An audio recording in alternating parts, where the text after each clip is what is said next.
Vincent Malloy is 7 years old. He's always polite and does what he's told. For a boy his age, he's considerate and nice.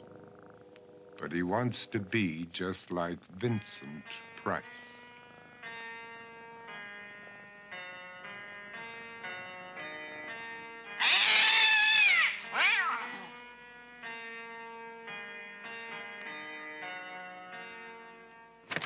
He doesn't mind living with his sister, dog, and cats, though he'd rather share a home with spiders and bats.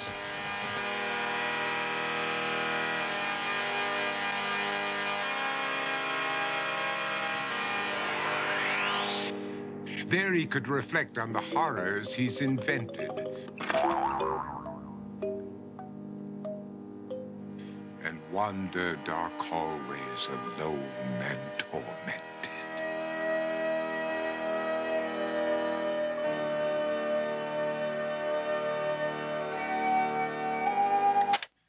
Vincent is nice when his aunt comes to see him, but imagines dipping her in wax for his wax museum.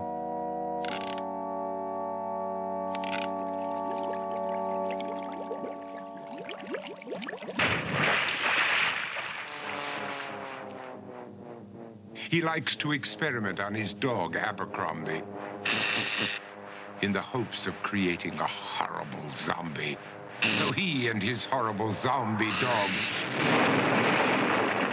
could go searching for victims in the London fog.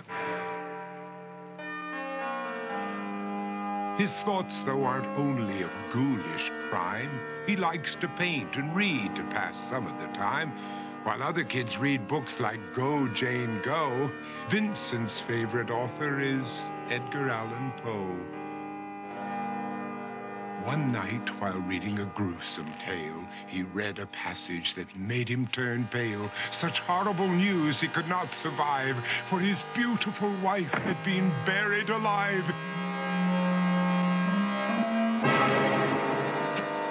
He dug out her grave to make sure she was dead, unaware that her grave was his mother's flower bed. His mother sent Vincent off to his room. He knew he'd been banished to the Tower of Doom, where he was sentenced to spend the rest of his life alone with the portrait of his beautiful wife. While alone and insane, encased in his tomb, Vincent's mother burst suddenly into the room. She said, "If you want to, you can go out and play. It's sunny outside and a beautiful day."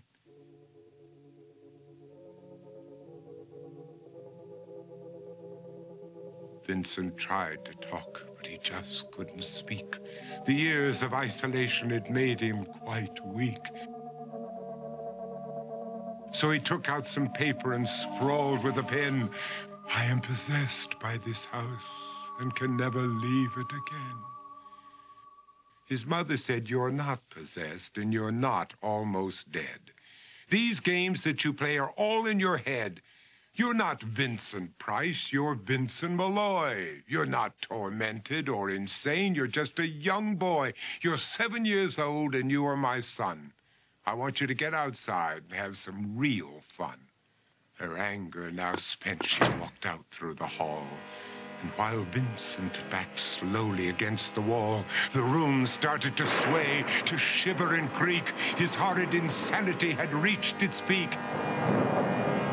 He saw Abercrombie, his zombie slave, and heard his wife call from beyond the grave. She spoke from her coffin and made ghoulish demands, while through cracking walls reached skeleton hands. Every horror in his life that had crept through his dreams swept his mad laughter to terrified screams. To escape the madness, he reached for the door, but fell limp and lifeless down on the floor. His voice was soft and very slow as he quoted The Raven from Edgar Allan Poe. "And my soul from out that shadow that lies floating on the floor shall be lifted nevermore.